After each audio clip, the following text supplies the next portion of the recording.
আপনাদের পায়ে ধরে বলি, আপনাদের পায়ে ধরে বলি, অনুরোধ করে বলি, আপনারা যারা রাস্তা পারাপার হন, যেইখানে foot over bridge, foot over আছে, ফুট ওভার ব্রিজ আছে, সেইখানে যদি আপনারা ওইগুলা ইউজ না করেন, তো এই যে আমার সামনে আজকে যে ঘটনাটা ঘটছে, দুর্ঘটনা, সেরকম হবে আপনাদেরও। অতএব আপনারা অবশ্যই যেখানে ফুট ওভার ব্রিজ থাকবে সেখানে ফুট ওভার ব্রিজ ব্যবহার করবেন। এবং যারা আপনারা রাস্তা পার হন, আপনার পায়ে ধরে বলি ভাই, আপনি 10 মিনিট, 20 মিনিট, 30 মিনিট আপনি ওয়েট করেন, আপনি গাড়ি চলে যাওয়ার পরে আপনি পার হন। অত তারা কিসের ভাই, অত তারা কিসের, মানে আপনি দাঁড়ায় থাকেন না, গাড়ি চলে যাওয়ার পরে আপনি পার হন। কথাগুলো অনেক কষ্টে বলতেছি। গতকালকে একটা দুর্ঘটনা দেখছি, আল্লাহর কসম ভাই, ওই ঘটনা দেখার পরে আমার কাছে এত কষ্ট লাগছে, এত কষ্ট লাগছে আমি বলে বুঝাইতে পারবো না। কারণ হাতে আছে আর ঈদের 3 দিন, হাতে ঈদের 3 দিন আছে। এই 3 দিন আগে এই দুর্ঘটনাটা ঘটছে।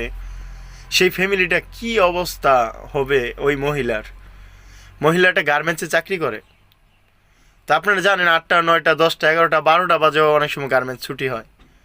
তো ধামরাই এই ঘটনাটা, ধামরাই হয়েছে গতকালকে ঘটনাটা আমার চোখের সামনে। বিষয়টা হচ্ছে মুরগির গাড়ি, আপনারা জানেন যে মুরগির গাড়ি প্রচুর পরিমাণে স্পিডে আসে। যারা কিনা আসলে আমি বুঝি না, মুরগির গাড়ি, মাছের গাড়ি, কিছু গাড়ি আছে এগুলো ইমার্জেন্সি, তাদেরকে বাজার সকালের আগে বাজার ধরাইতে হয়, বাজার না ধরাইলে সকালে বিক্রি হয় না। তো সেই ক্ষেত্রে তাদেরও দোষ নেই, তাদের মানে জোরে চালাইতে হয়।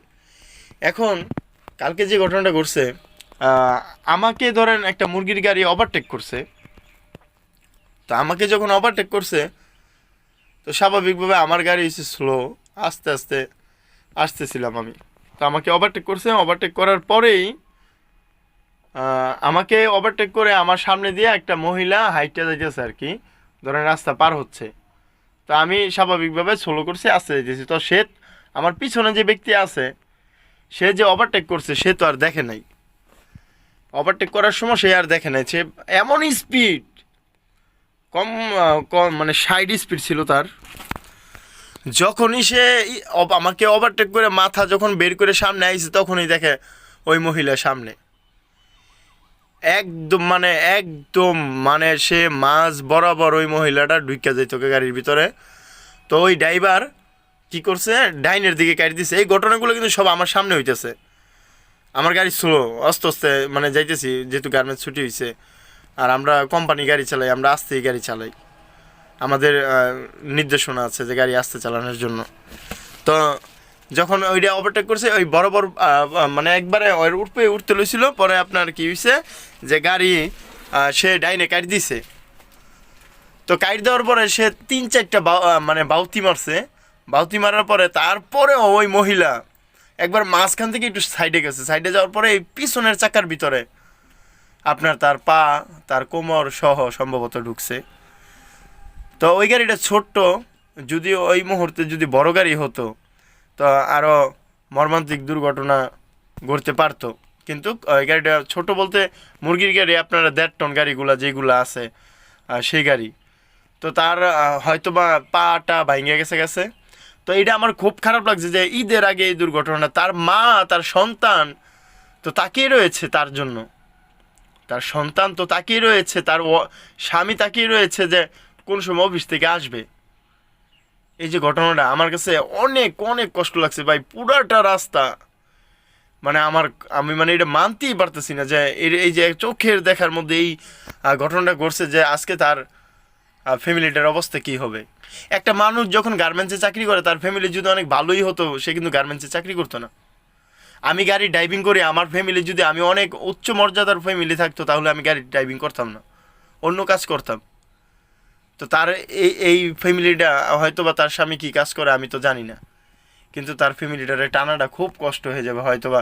এই যে ঈদের আগে তাদের ঈদ মাটি, মানে ঈদ কী জিনিস আমার মনে হয় না ওনারা বুঝতে পারবে যে ঈদটা কী জিনিস।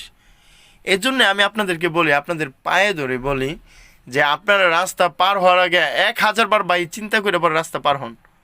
একটা সেকেন্ডের জন্য তার কিন্তু জীবনটা শেষ হয়ে গেছে, তার লাইফ শেষ। আপনার যদি 2টা পা না থাকে, আপনার কোমর যদি না থাকে, আপনার লাইফ তো শেষ। আপনি ওই লাইভ দিয়ে কী করবেন? আপনি বেঁচে থাকা আর না থাকা একই কথা। আপনি বেঁচে থাকা দুনিয়াতে, না থাকা একই কথা। আপনার জন্য আমার তার জন্য আমার এত খারাপ লাগছে। আমি এই জন্য এই ভিডিওটা বানাইছি যে ভাই আপনাদের পায়ে ধরে বলি, আমি আপনাদের পায়ে ধরি যে আপনারা রাস্তা পার হওয়ার সময় ফুটওভার ব্রিজ ব্যবহার করুন, নয়তো আপনারা রাস্তা যখন যেখানে ফুটওভার ব্রিজ নাই সেখানে আধা ঘন্টা দাঁড়িয়ে থেকে প্রয়োজনে রাস্তা পার হন ভালো করে দেখে। ভালো থাকবেন। ভিডিওটা ভালো লাগলে ফলো